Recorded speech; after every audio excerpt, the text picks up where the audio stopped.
Isa namang magandang araw para mag-welcome back sa YouTube or sa Facebook page.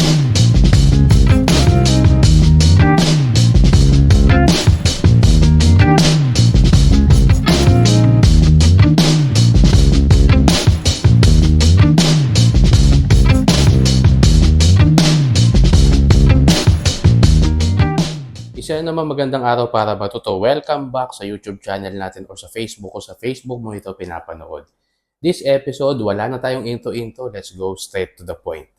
Paano mo malalaman na yung kausap mo na nag-aalok sa'yo ng serbisyo sa design, sa pagbibuild ng bahay mo ay scammer, no?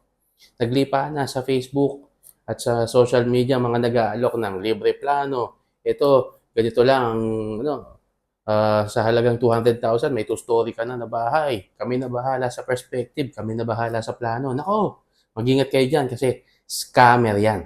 So, paano mo malalaman na scammer yung mga yan? Wala na tayong intro-intro. No? Isulat na lang natin. Unang-una, no?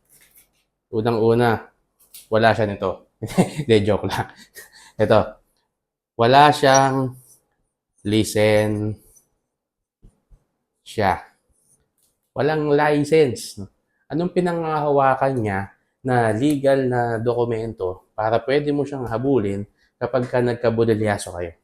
Kung wala siyang lisensya, hindi siya dapat nagpa-practice. May PRC ba siya?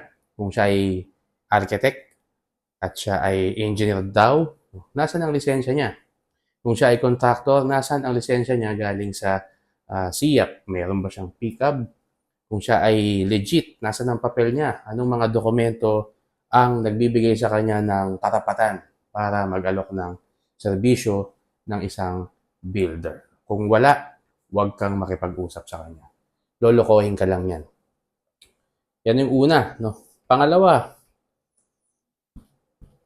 merong presyo, merong price, pero walang details. Pag sinabing details, ano yung details? Plan. Saan niya binasa yung presyo niya? Ano ang basis ng kanyang presyo? Sinabi niya sa'yo, kaya natin yan. 2 million, kaya natin yan. 3 floors, may roof deck pa, may swimming pool. Anong basis ng presyo niya? Per square meter? Naku, huwag kayo maniniwala doon nagbibigay lang ng presyo ng per square meter. No? Dahil yung per square meter na pagpepresyo ng bahay, bahay lang yun. Hindi pa kasama doon yung kikitain ng contractor, yung bayad sa professional, bayad sa building permit. Yung site works, hindi kasama doon. No? Kasi yung mismong bahay lang yun. Kaya yung price per square meter, yung mga nag-aalok ng per square meter, kung hindi siya arkitekto, engineer, hindi siya contractor, huwag kayo maniniwala dyan. Wala silang basis. Narinig lang nila yan o kaya nakuha lang nila yan sa social media o sa internet. Kaya wag kayong maniniwala sa nagbibigay ng presyo pero walang detalye. Ano yung mga iba pang detalye? Walang scope of works, walang kontrata, walang nakasulat na kahit ano. May nakikita ako sa Facebook, nakasulat lang sa sa palara ng sigarilyo. Yung iba nasa karton lang. Doon na sinulat, scope of works, bla bla bla bla bla bla bla bla bla, presyo. Naku, wag kayong papatol sa mga yan. Kukuha lang yan ng down payment, sasabihin pa nila 30% down payment, bibigay mo naman yung pera. Wala kayong pinirmahan, tapos wala na. Kawawa ka dyan. Huwag mong papatulan yan. Scam yan. Pangatlo, tatlo lang tayo. Kasi pag nakuha mo na itong tatlong to, safe ka na. Yung sobrang baba ng price. Very low. Huwag kang maniniwala dyan. Paano malalaman na sobrang baba yung presyo niya? Gaya ng binanggit natin kanina sa internet, meron kang sa social media may nagpe-presyo ng per square meter. So yung per square meter, ibig sabihin nun, yung sukat ng floor area. Kung 2-story yung bahay, yung sukat ng floor area sa baba, 8 times 2 mo. More or less yun yung floor area. So ngayon, ang takbuhan sa market, yung basic na bahay, nasa 30,000 pesos per square meter. Ngayon, kung magpe-presyo siya na mas mababa doon, tapos kinumbine mo tong dalawang factors na to, wala yan.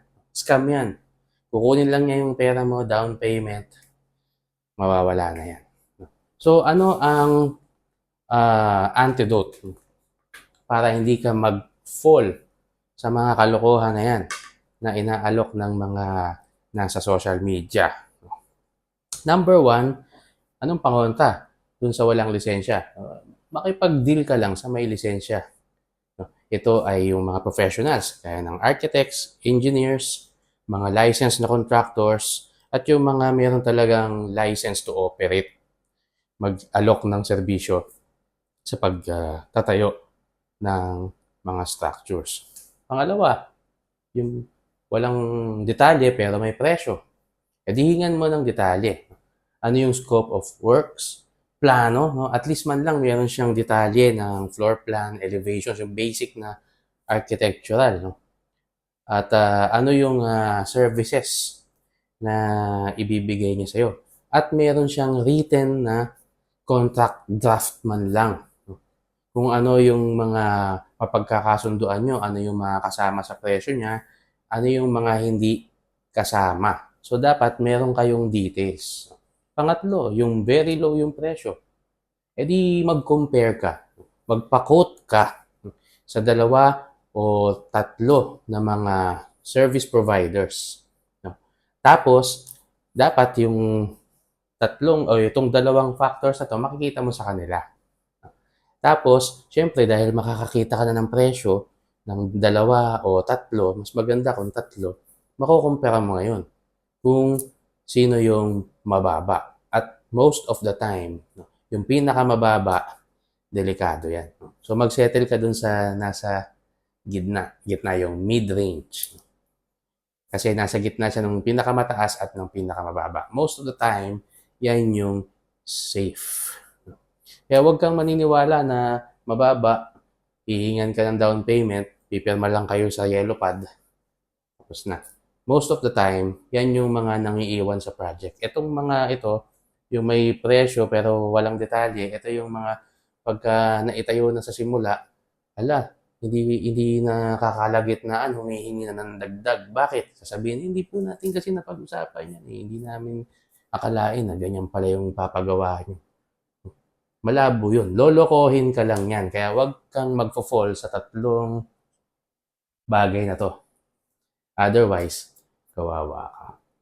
Maraming salamat po. Sana nakatulong itong mga information na sinare ko sa inyo. Ingat po tayong lahat. Hanggang sa muli, kita-kita po tayo sa susunod nating mga contents. Ako po, si Architect Ed. Bye!